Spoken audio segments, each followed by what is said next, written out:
Well, welcome back. A little bit of a different take today. Had a lot of low IFR here up in Wisconsin for the last few weeks. So we finally got a nice day out. As you can see behind me, nice blue skies, but it is a little bit chilly. We got about 9 degrees out today, so I thought I'd share a few of my random tips for winter flying. Oddly enough, they all pretty much take place on the ground. But kind of like most things in flying, prep on the ground tends to give you a better time once you get up in the air. The flying itself, plane really doesn't care. If anything, it has a better time. Oddly enough, probably my first tip is ski pants. We got a skiing area here in town, so I've done my share of downhill. So downhill ski or snowboarding pants. They actually work pretty darn good. When I was growing up, we actually had a pair of Army surplus, probably Vietnam era Air Force pants, cold weather, and they are ironically pretty similar to what you'll find in like a skiing or snowboarding pant. A lot of brands out there, you kind of pick your poison: Obermeyer, North Face, Under Armour. Just look up any ski shop or snowboarding shop. The nice thing is they're pretty warm, but they're also pretty light and maneuverable, so they're not super bulky.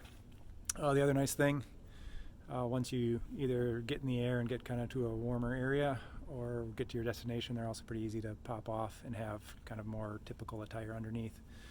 So they work good both for the, once you get where you're going, you can ditch them, but they also work good for that old adage of dress for the walk, not for the flight.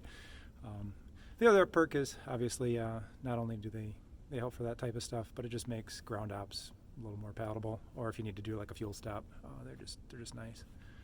So that's probably my number one tip. Works for everybody. It doesn't, not specific to owning or renting or anything like that. No matter what small GA flight you fly in the winter, being warm just makes it a lot more fun.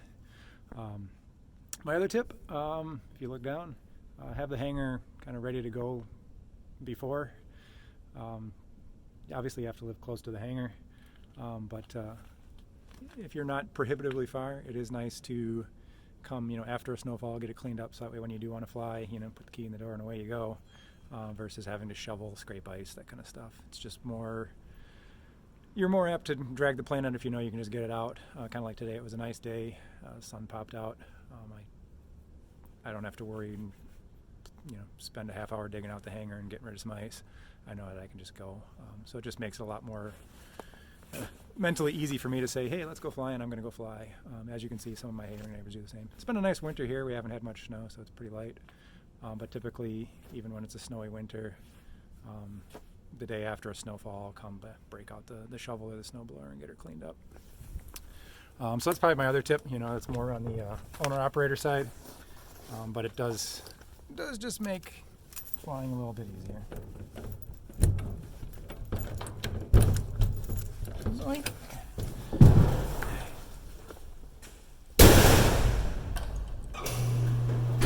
Past that,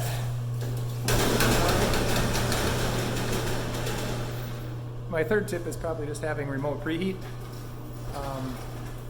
I was able to kick the engine heater on, oil pan heater on the airplane on this morning from home. I've just got, as you can see on the left side of the screen, a couple cheapy Amazon Wi-Fi plugs.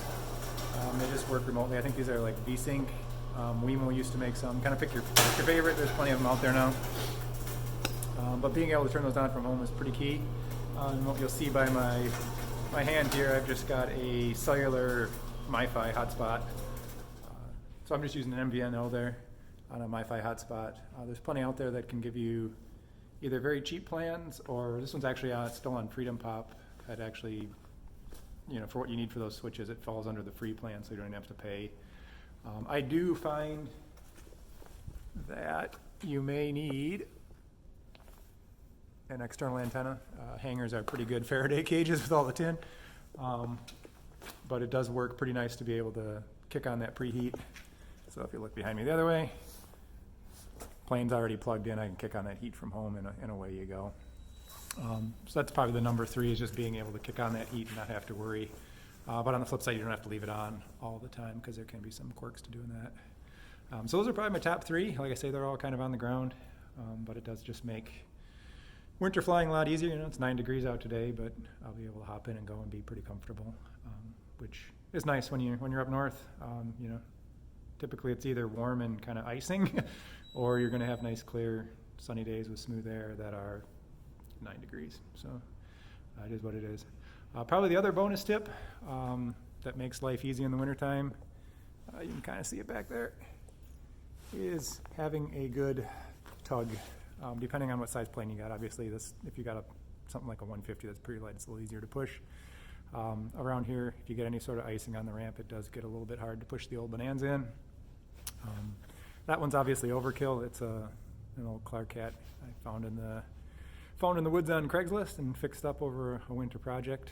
So it's obviously way overkill, but it's got studded tires, and the nice thing is, again, when it's cold and cranky out, it's nice to know that I can just push the plane in. I'm not going to worry about fighting with a slipping tug or sliding on the ice. So that's a win. Obviously, there's other ways to do it, little smaller tugs that you can still get by with chains or studs. But if anybody wants to see any more on that tug just for giggles, let me know. It's kind of a fun little beast for the airport. Otherwise, those are my top three. Hopefully they help you out. And then past that, it's time to drag the plane out and get some flying in. On with 2021. Catch you guys later.